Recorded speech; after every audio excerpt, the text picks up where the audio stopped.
O tema dessa noite é: a Páscoa acabou. A Páscoa acabou. Eu fico pensando no pessoal. Quem veio assistir o alto de Páscoa? Eu fico pensando no pessoal que esteve envolvido no alto de Páscoa. Eles não começaram ontem, nem semana passada. Eles estão janeiro. E o Ceará? O Ceará acho que estava. Quando começou a escrever? Logo depois do Natal, já começou a escrever, fazer o roteiro, e isso, e reuniões, né, pastorzão? Estão lá. Então, pessoal do alto de Páscoa, eles estão ali, virou o ano, concentrando, ensaio, pessoal. Esses dias eu cheguei sábado aqui nos jovens, eu vi o Serginho com toda a equipe dele de cenário, estavam fazendo, construindo, até queimando um churrasquinho ali, aquela coisa gostosa, né? O pessoal passou o dia ali fazendo, e daqui a pouco está tudo bonito, tudo arrumado, tudo funciona. E foram 7 apresentações, intensos, dias cheios, intensos, e de repente, sábado à noite, a última apresentação, acabou a Páscoa. Aí tem gente que talvez fala: e agora? E agora? O que eu vou fazer? Tem gente que às vezes o foco da vida dela é só o que ela faz ali naquele ministério, e você acaba perdendo qual que é a essência da Páscoa. Passou o feriado, e agora? Acabou a Páscoa, e agora? O que vai ser da minha vida? Todo mundo falando: Jesus veio, ressuscitou, venceu a morte, aleluia. Mas e agora? Segunda-feira estou já esperando a ligação daquele abençoado, daquele gerente. Porque segunda estou cheio de problema para resolver. Quando foi quinta-feira à tarde, eu desliguei o celular, porque é feriado mesmo. Mas olha, eu já não consigo dormir, porque segunda eu sei que esses problemas vão aflorar. E aí? A Páscoa acabou. 2 discípulos, eles tiveram uma experiência muito marcante com Jesus. Peço que você preste atenção no texto que eu vou ler. Lucas 24, a partir do versículo 13. Naquele mesmo dia, 2 deles estavam indo para um povoado chamado Emaús, a 11 quilômetros de Jerusalém. No caminho, conversavam a respeito de tudo o que havia acontecido. Enquanto conversavam e discutiam, o próprio Jesus se aproximou e começou a caminhar com eles. Mas os olhos deles foram impedidos de reconhecê-lo. Ele lhes perguntou: sobre o que vocês estão discutindo enquanto caminham? Eles pararam com os rostos entristecidos. Um deles, chamado Cleopas, perguntou-lhe: você é o único visitante em Jerusalém que não sabe das coisas que ali aconteceram nestes dias? Que coisas? Perguntou ele. Jesus, né? O que aconteceu com Jesus de Nazaré? Responderam eles. Ele era um profeta, poderoso em palavras e em obras diante de Deus e de todo o povo. Os chefes dos sacerdotes e as nossas autoridades o entregaram para ser condenado à morte e o crucificaram. E nós esperávamos que era ele quem ia trazer a redenção a Israel. E hoje é o terceiro dia. É o terceiro dia de que tudo isso aconteceu. Algumas das mulheres entre nós nos deram um susto hoje. Foram de manhã bem cedo ao sepulcro e não acharam o corpo dele. Voltaram e nos contaram ter tido uma visão de anjos que disseram que ele está vivo. Alguns dos nossos companheiros foram ao sepulcro e encontraram tudo exatamente como as mulheres tinham dito, mas não o viram. Ele lhes disse: como vocês custam a entender e como demoram a crer em tudo o que os profetas falaram. Não devia o Cristo sofrer estas coisas para entrar na sua glória?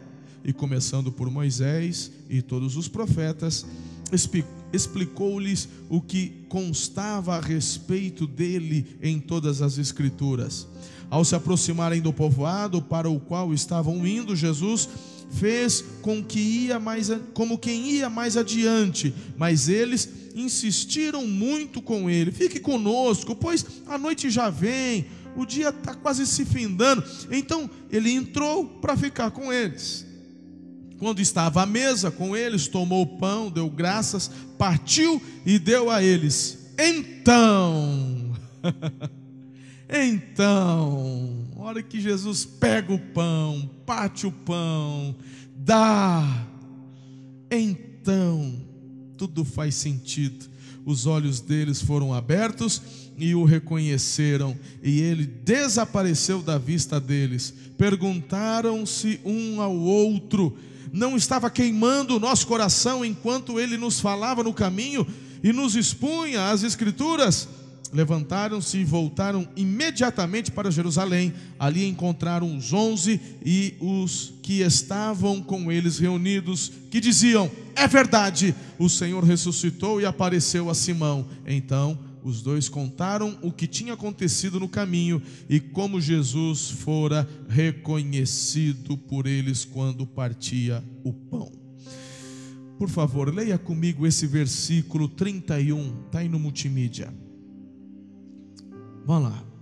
Então os olhos deles foram abertos e o reconheceram, e ele desapareceu da vista deles. Agora Mateus 28, 19 e 20. Leia comigo, por favor.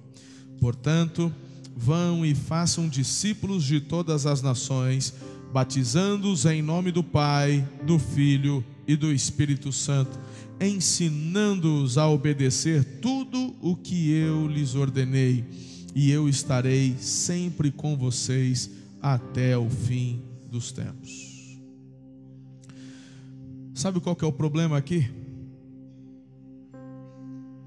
Sabe qual é o X da questão?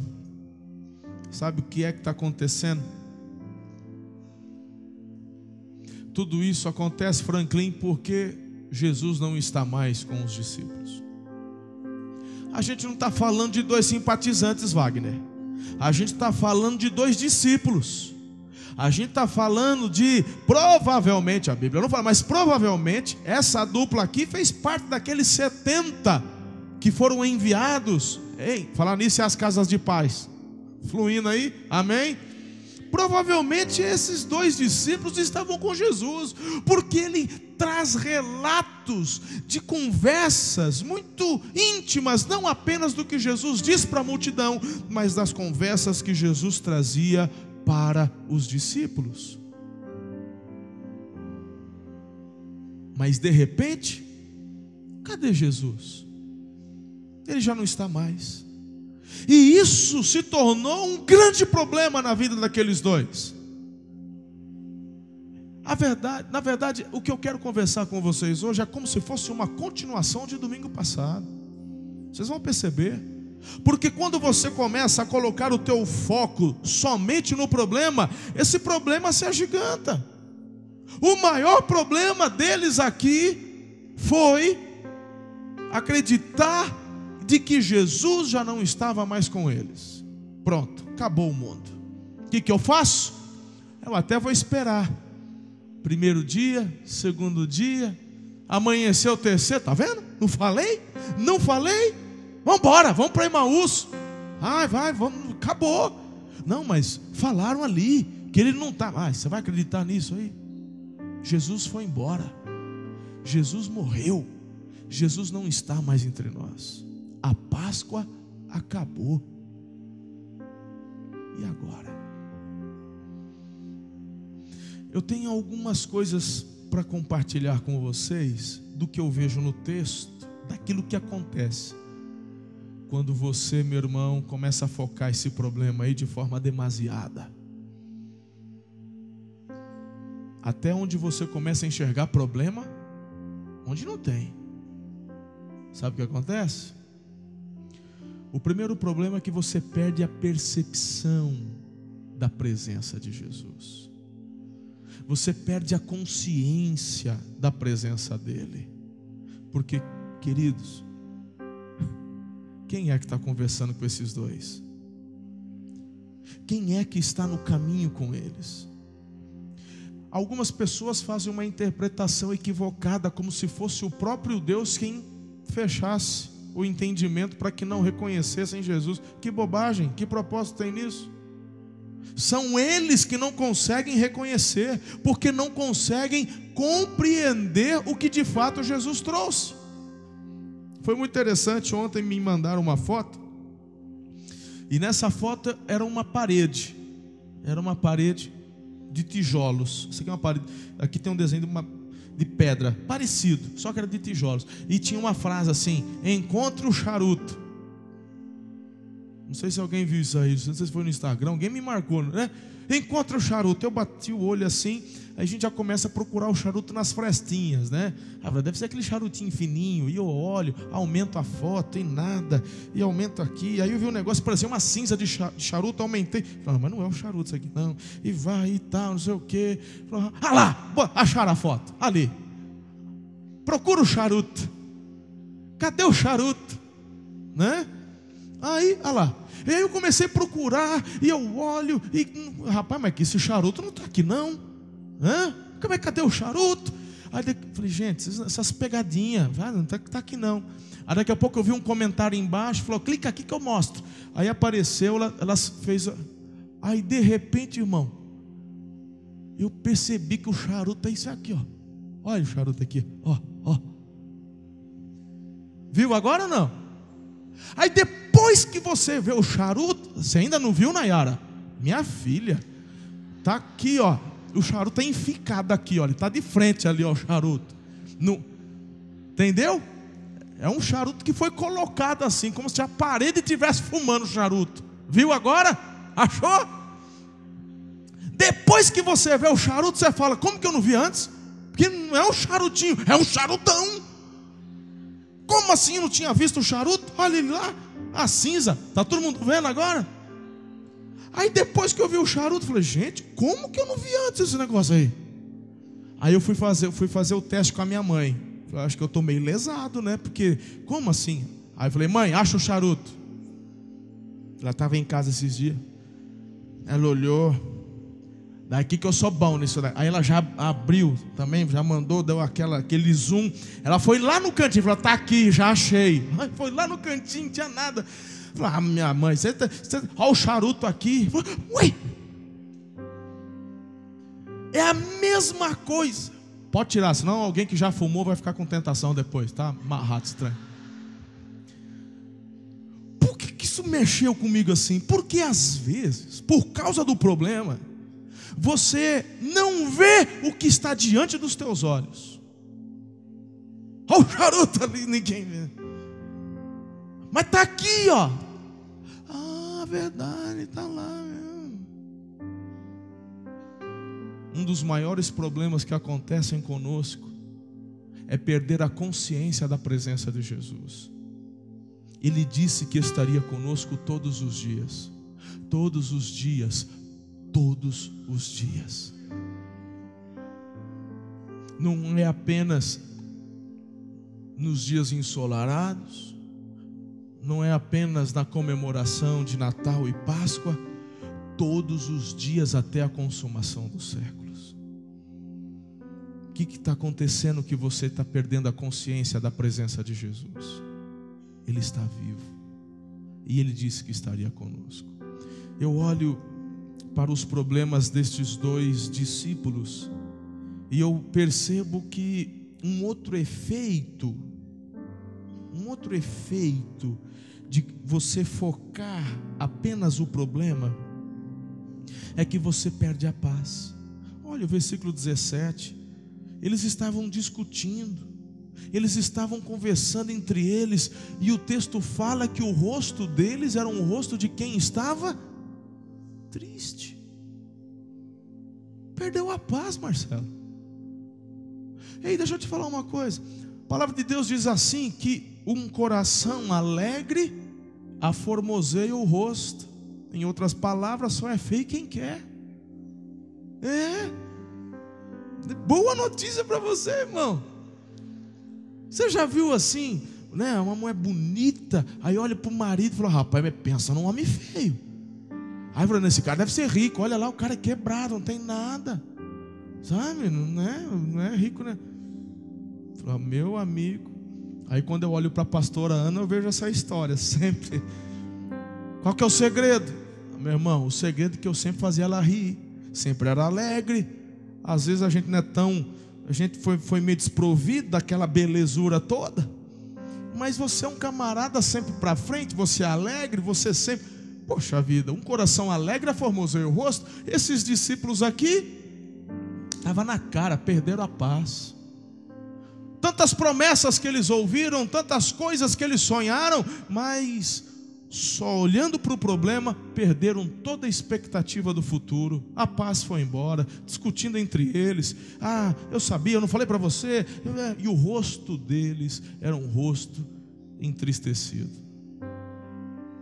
Daqui de cima eu vejo muitos de vocês. Não consigo ver todos. Às vezes, por revelação do Espírito, Ele me faz olhar nos olhos de alguns de vocês, de forma específica. E Ele começa a trazer ao meu coração muitas coisas do que tem acontecido no seu coração.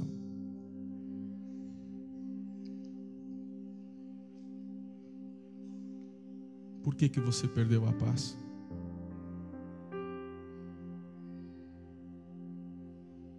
Por que você perdeu a alegria?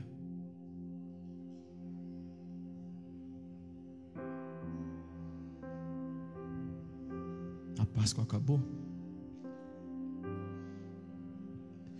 Eu vejo estes dois, por focarem o problema, eles perdem até a percepção do foco da missão que eles tinham recebido. Jesus deixou muito claro, você leu comigo Mateus 28 agora há pouco. Jesus deixou muito claro o que é que queria que eles fizessem.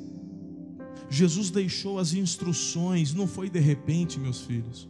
Foi tudo programado, planejado, de acordo com a vontade do Pai. Jesus havia instruído e preparado os seus discípulos. Mas eles agora perdem a visão da missão. A gente esperava que Ele iria trazer a redenção a Israel. E já é o 3º dia.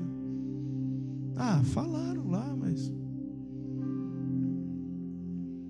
Eu tenho certeza que muitos de vocês aqui tiveram experiências lindas com Jesus. Eu tenho certeza que muitos de vocês aqui já tiveram palavras de revelação do próprio Espírito de Deus quanto àquilo que Ele espera de vocês, do que Ele disse que quer levá-los e conduzi-los a realizarem para a glória dEle. Existem comissionamentos gerais, como foi lido há pouco em Mateus 28, ir pregar, mas dentro dessa grande comissão existem coisas específicas que Ele vai dando para alguns de vocês. Eu te pergunto, por que é que você parou? Por que você desistiu? O que te fez deixar de lado a missão que Ele te confiou? O que prometeu é fiel para cumprir. O Deus que servimos é o Deus que não muda. Ele é o mesmo ontem, hoje e é para todo sempre. Não é homem para que minta, nem filho do homem para que se arrependa. Se Ele disse para você, se Ele te prometeu, se Ele te chamou, por que você perdeu a visão da missão? Se um dia você se dispôs e sentiu de Deus de liderar uma célula, de fazer discípulos, de trabalhar no discipulado 1 a 1, por que é que você abandonou? Por que é que você agora vive isolado, distante? Por que aconteceu? Por que você perdeu a visão que o próprio Deus te deu? Que o próprio Espírito do Senhor te conduziu? Quais são os problemas desta vida que têm roubado a sua atenção? Faz sentido isso para você, irmão? Sabe o que mais acontece? Quando você só olha o problema, seu coração fica insensível para os testemunhos. As pessoas, ei, os testemunhos estão aí, ó. Os testemunhos estão sendo compartilhados. Essa é a 4ª reação de quando você fica totalmente ali focado focado no problema, você perde a sensibilidade com relação aos testemunhos. O testemunho do Santarelli eu ouvi num sábado à noite, num grupo de homens, há poucas semanas. E quando eu ouço o Roberto e o Santarelli compartilhando a história deles, eu não aguentei. Comecei a chorar. Eu falei, a igreja tem que ouvir isso. Agora, eu fico daqui muitas vezes observando tantas pessoas que estão vendo testemunhos de milagres. Pessoas que estavam ali condenadas à morte, o Senhor restaurou, o Senhor vivificou. Você tem ouvido que esse Deus está vivo, Ele opera sinais e maravilhas hoje. Vidas são transformadas, mas teu coração é insensível, está duro. A tendência nossa é sempre colocarmos a culpa nos outros. Eu tenho aconselhado muitas pessoas e elas chegam a mim dizendo, pastor, eu chego na igreja e eu não consigo sentir nada. Já ouviu alguém dizendo isso? Eu entro e não sinto nada. Às vezes diz, eu vejo da frente ali, ele chora, o outro tal, aquilo até me incomoda. Então você quer dizer que o problema é dos outros? O problema nunca é você. É você que é insensível. É você que perdeu a sensibilidade. É você quem permitiu que te roubassem a fé. A culpa é do outro que está vivendo milagres, maravilhas, e está lá, meu irmão, vibrando. Pessoas insensíveis são aquelas que apontam um dedo e começam a criticar. Não sei se precisa disso. Para que isso? Não sei o que aquilo outro. Meu irmão, você está igual a esses dois discípulos. Teus olhos estão nos problemas, teus olhos estão na escassez, teus olhos estão em qualquer outro lugar, menos em Jesus. Você perdeu a percepção da presença dele e por isso não consegue sensibilizar-se com os testemunhos que estão aí, pipocando em todo o tempo em nosso meio.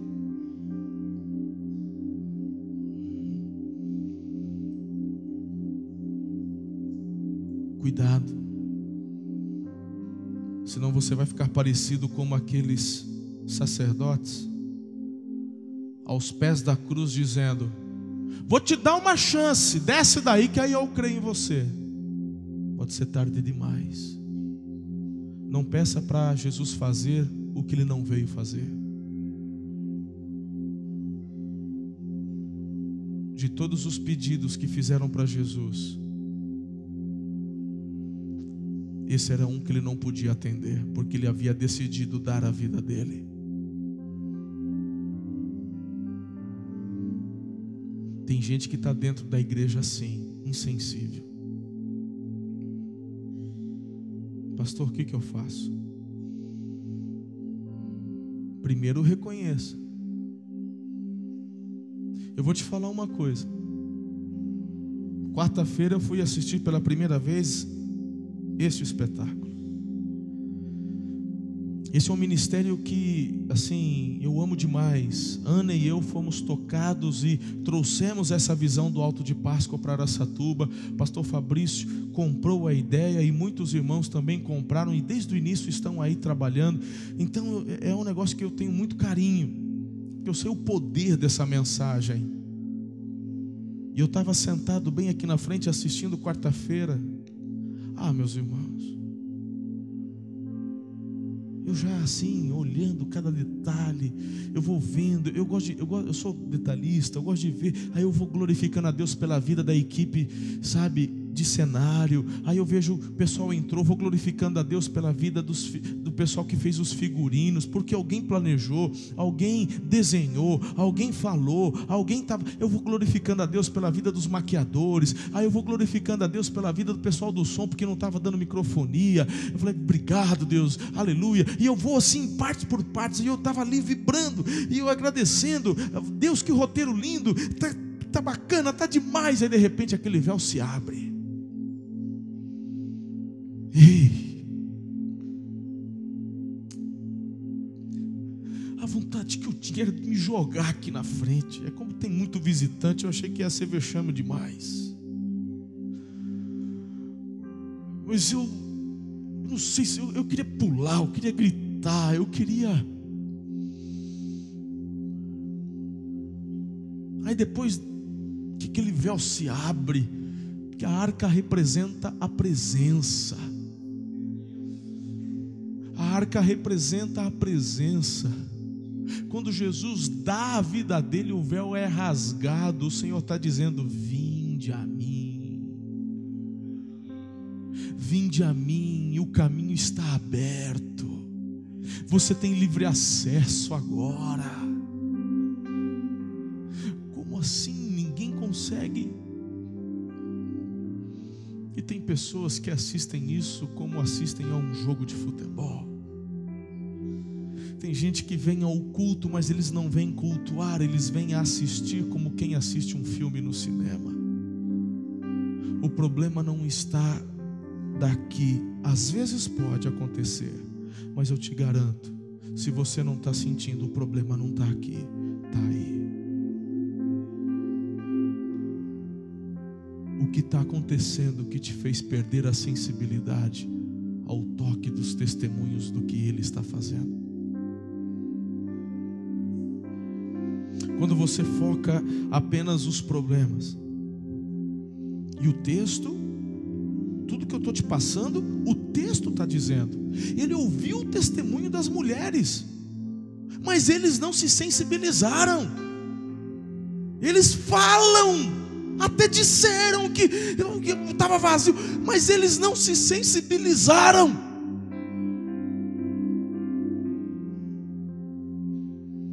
Às vezes tem gente, cega a obra do Espírito mesmo, eu quero ver tal coisa. Esquece, irmão.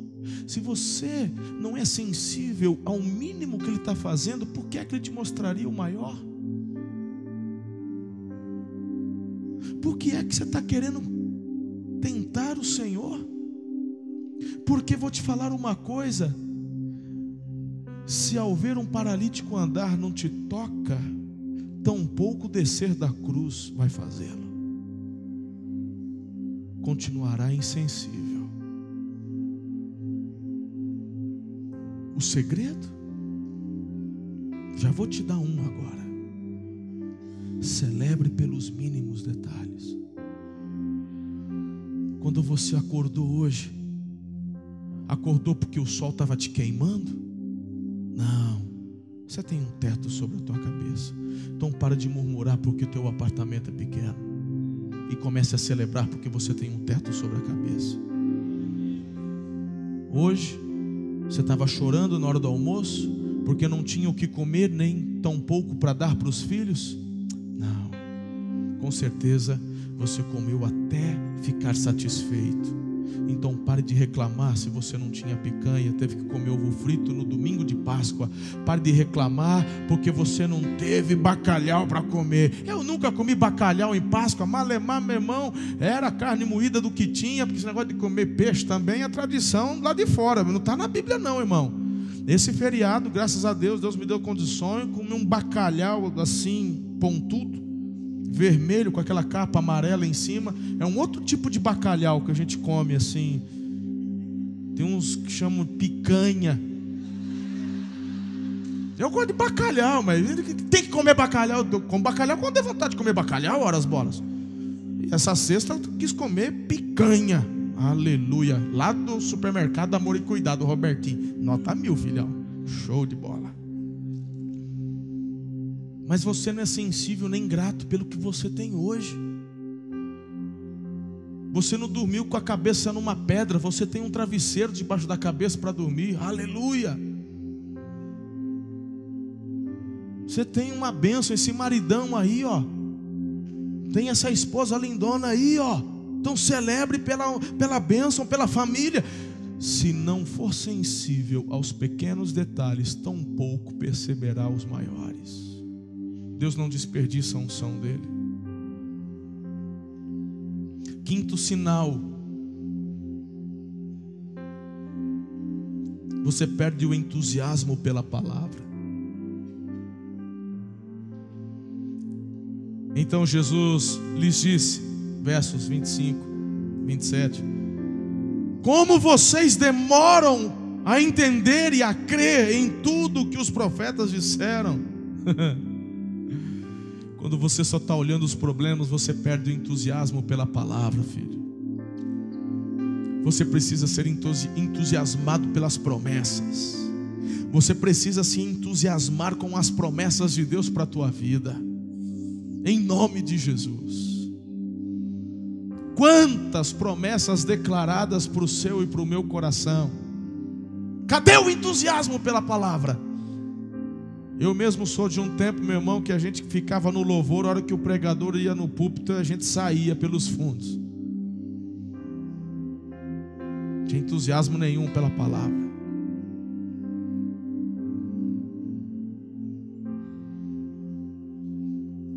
Ardor pela palavra, por aquilo que Ele fala, por aquilo que Ele instrui. Não se esqueça que João diz que o verbo, a palavra, se fez carne e habitou entre nós. Amar a palavra é amar o próprio Jesus. Amar a Jesus é amar a palavra. Diga amém. Pastor, já estou aqui. O que eu faço? É simples. Eu vou encerrar essa mensagem já. Eu só trouxe aqui para vocês algumas coisas que acontecem quando o teu foco está distorcido, está só no problema. O que eu faço, pastor? Simples.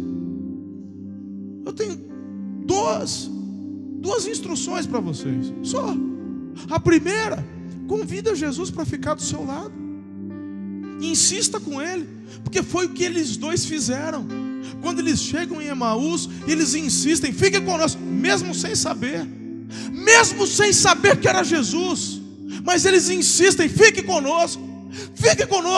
O que eu quero dizer? Eu quero dizer a você, que às vezes está sentado aí, e se viu nessa situação que disse há pouco, eu não estou sentindo nada, mas você quer, eu quero, então insista, permaneça, fique, mesmo não querendo, levanta tuas mãos, mesmo não querendo, põe essa voz em adoração ao Rei dos Reis, mesmo não querendo, aplauda o Senhor, mesmo não querendo, fique em pé, se alegre, salte, grite, cante, insista.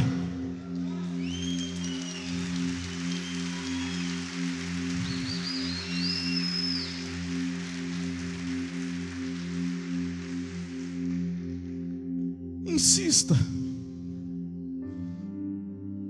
Jacó marca a minha vida no Peniel, e na garra as pernas do anjo, não te deixarei ir. Insista na presença.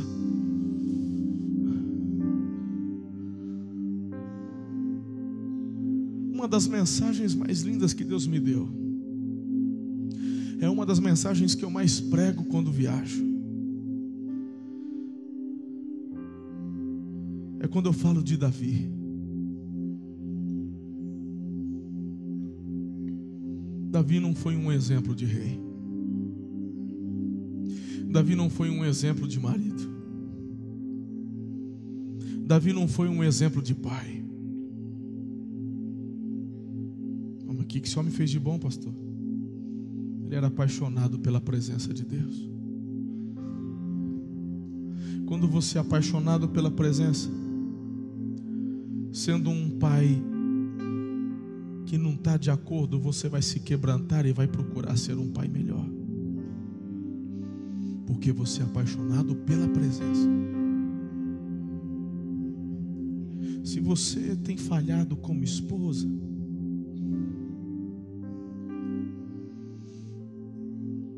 se você é apaixonado pela presença, teu coração será sensível ao toque de Deus e Ele te ajudará a ser uma esposa melhor. Davi não é chamado porque foi matador de gigante. Davi foi chamado porque quando ninguém estava vendo, lá atrás das ovelhinhas, ali ele tinha uma paixão pela presença de Deus. As ovelhinhas pastando, ele catava aquela arpinha dele, provavelmente feita ali, ele mesmo tal, e só aqui chapando o coco, buscando a presença de Deus, buscando a presença de Deus, buscando a presença de Deus. Ninguém está vendo, mas eu amo esse Deus. Samuel não viu, Jessé não viu, Saul não viu, Jonatas não viu. Deus viu e disse: vá e derrama óleo na cabeça dele.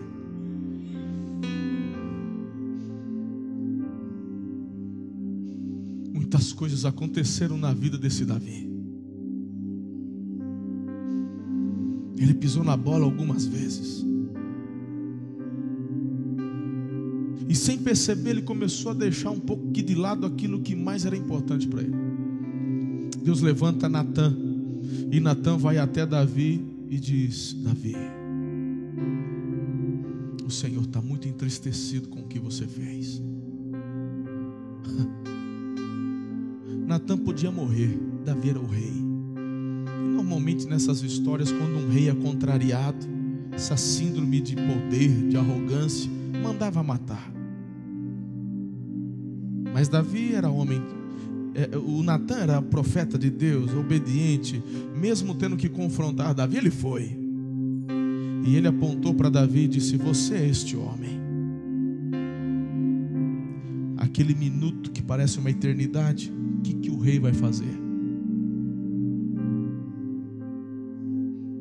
Davi tira as vestes reais, veste saco, roupa, tecido de saco, cinza na cabeça. Isso era sinal de humilhação. Boca no pó. E o Salmo 32 declara: os meus ossos doem por causa do meu constante gemido, porque esse é o efeito do meu pecado dentro de mim, Senhor. Afastou meu coração do Senhor, e por isso eu tenho envelhecido. É como se eu apodrecesse por dentro. E ele faz uma das orações mais lindas, que é para você hoje. Ele diz no Salmo 51, torna, acho que é 51 ou 32, torna a dar-me a alegria da tua salvação. Eu quero sentir tua presença de novo. Eu quero a tua presença. Insista com Jesus. Se você tem andado por um momento difícil por conta dos problemas, sentiu o teu coração esfriar, você já não sente, já não... Insista. Pastor, e a segunda dica? Faça isso 24 horas por dia, 7 dias por semana. É só isso que eu tenho para te falar hoje. Só isso. Insista em ter intimidade com Ele todos os dias da sua vida. Insista. Senhor, eu quero mais. Senhor, eu quero mais. O nosso Deus é uma fonte inesgotável de poder, amor, misericórdia, graça. Qual é o tamanho da tua sede? Se você fizer isso, eu te garanto que vai acontecer uma restauração da consciência da presença do Senhor na tua vida. O texto fala que assim que o pão foi partido, os olhos deles se abriram, eles entenderam. Estou vendo. É isso, é isso. Se buscar com intensidade, se desejar com intensidade, seus olhos serão abertos, e essa consciência da presença vai se manifestar. Segundo, vai acontecer o restabelecimento do ardor pela palavra, porque eles começaram a falar um para o outro assim que Jesus desapareceu. Eles dizem: o nosso coração não ardia, a palavra era falada, não ardia. E vocês vão perceber, como eu ensinei a vocês algumas semanas atrás, que Ele nunca parou de falar com você. O problema está na insensibilidade, por não discernirmos quando Ele fala. Mas assim que os olhos são abertos, o meu coração ardia. O meu coração ardia. Eu te garanto, se você buscar com todas as tuas forças e intensidade, você vai entender que vai acontecer a retomada da tua carreira cristã. Porque a primeira coisa que eles fizeram foi retornar a Jerusalém. Ei, qual foi a base argumentativa para que Jesus ficasse? O dia já está terminando, de noite, fica aqui. É perigoso estrada à noite, mas quando você, meu irmão, quando você tem convicção do teu chamado e da missão que Deus te confiou aqui, não tem desculpa esfarrapada. Na mesma hora retornaram. Eles nos disseram: vamos dormir, que amanhã. Não, é agora. Porque o sentimento da urgência é agora, é para ontem. Vamos retornar para onde não deveríamos ter saído. Retornemos ao centro da vontade. Retornemos para onde Ele mandou que ficássemos. Quem está entendendo? Retorne à sua célula. Retorne à sua liderança. Retorne para o seu discipulado. Retorne para o ministério. Você que trabalhou aqui no Alto de Páscoa e esse ano ficou fazendo o quê? Nada. Não ajuda mais em nada, não contribui com nada. Volte. Retoma o caminho. Em último lugar, eu te garanto, busque a presença com intensidade. Eu te garanto que vai haver restauração do vigor no seu testemunho. O versículo 35 termina justamente eles dizendo isso. Aconteceu assim. Quantos de vocês tiveram experiências com o Espírito Santo, com Jesus? Eu te pergunto, com quantas pessoas vocês compartilharam e testemunharam? Quantos foram tocados, curados, transformados, vidas restauradas? Cadê que eu não te vi aqui ainda dando testemunho? Uma coisa é pegar o microfone, eu sei que isso não é para todo mundo, é difícil, mas a gente vai lá na tua casa gravar você, filmar você. Por que você não quer testemunhar? Eu acho que teu coração precisa arder de novo pela presença de Jesus. Porque quando isso acontecer, a tua boca vai falar do que Ele tem feito. Oh, meus filhos, vamos juntos continuar a missão que Jesus nos deixou. Não há poder no isolamento, nenhum. Juntos nós somos melhores. Nós temos uma grande missão.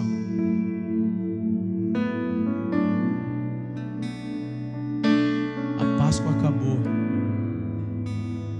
E agora? E agora é que o melhor da história está para acontecer. A Páscoa acabou, e agora? E agora? E agora é você fazendo o que Jesus fazia. É você impondo as mãos e doentes sendo curados. É você, através da sua vida, proclamando as boas notícias de que Jesus venceu a morte, morreu, ressuscitou, e quem nele crê será salvo. A Páscoa acabou, e agora? E agora que o melhor da sua história na sua casa, com a sua família, com o seu marido, com os seus filhos, ainda está para ser escrito. Tenha fé. Tenha fé. Creia. Aquele que prometeu é fiel, e Ele vai cumprir.